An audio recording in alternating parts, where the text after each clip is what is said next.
बीच में एक भारतीय वैज्ञानिक इस चीज को सिद्ध करना चाहता था कि धातुओं में भी प्राण होते हैं। इसके लिए उसने आयरन की रोड ली, उसे तार से लपेटा और तार के लास्ट में एक निब लगाई, उसे ग्राफ पे लटका दिया। अब प्लान यह था कि उसके ऊपर वो एसिड गिराएंगे जिससे धातु थर-थर कांपेगा और वो ग्राफ में दिखेगा। अब जो बोतल उन्हें पकड़ाई गई थी, जैसे ही उन्होंने वो बोतल उड़ेली, धातु पे कोई फर्क ही नहीं पड़ा। सारे वैज्ञानिक हंसने लगे कि ये पॉसिबल थोड़ी है, धातु में प्राण कहां होते हैं। तो उसके बाद उन्होंने वो बोतल उठाई और वो गट-गट करके पी गए, क्योंकि उन्हें पता था कि किसी ने धोखे से एसिड को बदल दिया गया है। बाद में पियोन ने माफी मांगी और उन्हें ओरिजिनल एसिड की बोतल दी गई और बाद में उन्होंने वो एसिड धातु पे गिराया और वो सारा प्रभाव ग्राफ पे दिखा और ये सिद्ध हो गया कि धातु में भी प्राण होता है। जी हां, मैं बात कर रहा हूं जगदीश चंद्र बसु की और ये बात है 1911 की। बात अजीब है लेकिन सच है। एक बार विवेकानंद बनारस में एक मंदिर से बाहर आ रहे थे, तो बाहर बैठे कुछ बंदरों ने विवेकानंद को चारों तरफ से घेर लिया, जिससे विवेकानंद थोड़े घबरा गए और भागना शुरू कर दिया। तो जब वो भाग रहे थे तो बंदर उनके पीछे और पड़ गए, वो और भागने लगे, बंदर और पीछे भागने लगे। ये सब दृश्य एक मोंक बाहर खड़ा हुआ देख रहा था। उन्होंने विवेकानंद को कहा, रुक जाओ और इन बंदरों का सामना करो। तो जैसे उस मोंक की बात सुनी, विवेकानंद वहीं रुक गए, पलटे और उन बंदरों का सामना करना शुरू कर दिया। जैसे ही उन्होंने उसका सामना किया तो बंदर धूम दबा के भाग गए। यहां पर विवेकानंद ने अपनी जिंदगी का सबसे बड़ा लेसन सीखा। उन्होंने यह सीखा कि जिंदगी में कभी विपत्तियां आए तो भागो मत, पलट के उनका सामना करो, तभी जिंदगी में आप परिपक्व हो पाओगे।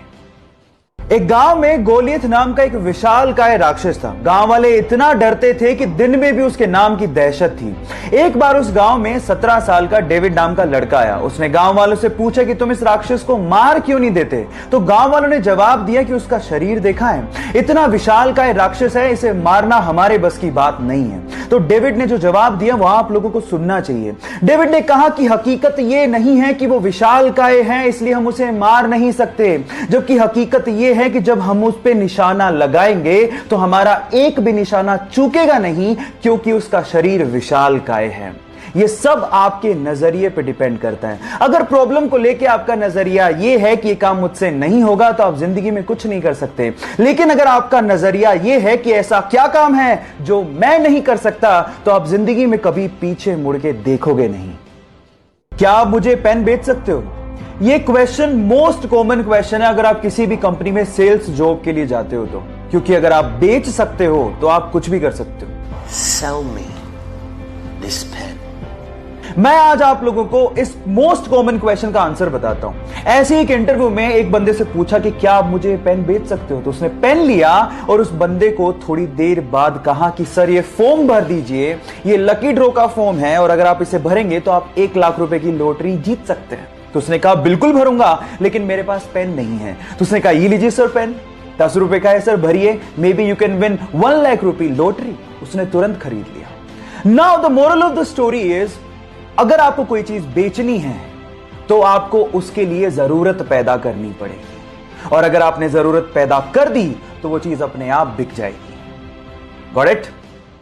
एक बंदा पुलिस स्टेशन में अपने बेल पेपर पे साइन करने के बाद भागते हुए एक ब्रोकरेज फर्म में पहुंचा, जहां पर आधे घंटे बाद उसका इंटरव्यू था। पुलिस उसे इसलिए पकड़ के लेकर गई थी क्योंकि वो पार्किंग टिकट्स के पैसे नहीं दे पाया था। अब क्योंकि आधे घंटे बाद ही उसका इंटरव्यू था तो वो कपड़े भी चेंज नहीं कर पाया। कपड़ों पे पेंट लगे हुए थे और बहुत ही गंदे थे। जब इंटरव्यूअर ने उसकी मार्कशीट देखी तो मार्क्स भी बहुत कम थे, लेकिन उसके बावजूद भी उसने इंटरव्यू क्रैक कर लिया। जानते क्यों? ये क्रिस गार्नर की घटना है और ये सच्ची है, ध्यान से सुनिएगा। उसके आंसर की वजह से उसका सिलेक्शन हुआ।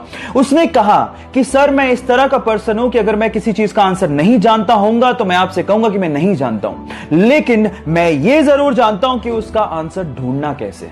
गाइस, लाइफ में बहुत सारे ऐसी चीजें जो आप नहीं जानते, लेकिन अगर आप ये जानते हो कि उसका जवाब कैसे ढूंढना है तो आप जिंदगी में कभी पीछे नहीं रहोगे। महज 21 साल का था तो डॉक्टर्स ने उसे कहा कि उसे मोटर न्यूरॉन जैसी खतरनाक लाइलाज बीमारी है। इस बीमारी की वजह से इंसान का उसकी मांसपेशियों से कंट्रोल खत्म होने लगता है, धीरे धीरे वो अपंग हो जाता है और फाइनली उसकी मृत्यु हो जाती है। डॉक्टर्स ने उसे कहा कि वो 2 साल से ज्यादा तक जिंदा ही नहीं रह सकता, लेकिन फिर भी अपनी जीने की इच्छा शक्ति की बदौलत उसने मृत्यु को हरा दिया। वो अपंग जरूर हुआ लेकिन 50 साल तक जिया। इस बीमारी की वजह से उसके हाथ पैर कुछ भी काम नहीं करते थे, लेकिन उसका दिमाग दिमाग अभी भी जिंदा था और अपने स्पीच सिंथेसाइजर के थ्रू उसने बहुत सारी बुक्स लिखी, जिसमें से एक बुक थी the brief history of time, और उसने रिकॉर्ड्स की झड़ी लगा दी। पूरी दुनिया में 1 करोड़ से ज्यादा प्रतियां बिकी।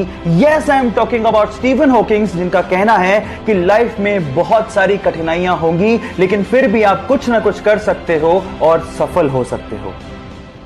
जब अब्राहम लिंकन अमेरिका के राष्ट्रपति बने तो उन्होंने अपने कैबिनेट में एक ऐसे व्यक्ति को रक्षा मंत्री बना लिया जो हमेशा उनकी निंदा किया करता था। अब लोगों ने सवाल पूछा कि ऐसे व्यक्ति को जो हमेशा आपकी आलोचना करता है, इतना बड़ा पद देने का क्या लाभ? तो अब्राहम लिंकन ने जो जवाब दिया वो आप लोगों को सुनना चाहिए। उन्होंने कहा कि यह व्यक्ति सक्षम है, उसमें प्रशासनिक क्षमताएं हैं और वो इस क्षेत्र का विशेषज्ञ है। मैं मानता हूं कि उसने मेरी बहुत जगह पे आलोचनाएं की हैं, लेकिन देश के विकास के लिए मुझे उसकी जरूरत है और मैं ऐसे व्यक्ति को खो नहीं सकता। गाइस, जो अपने हित से ज्यादा देश के हित को तवज्जो देता हो, लीडर वही है।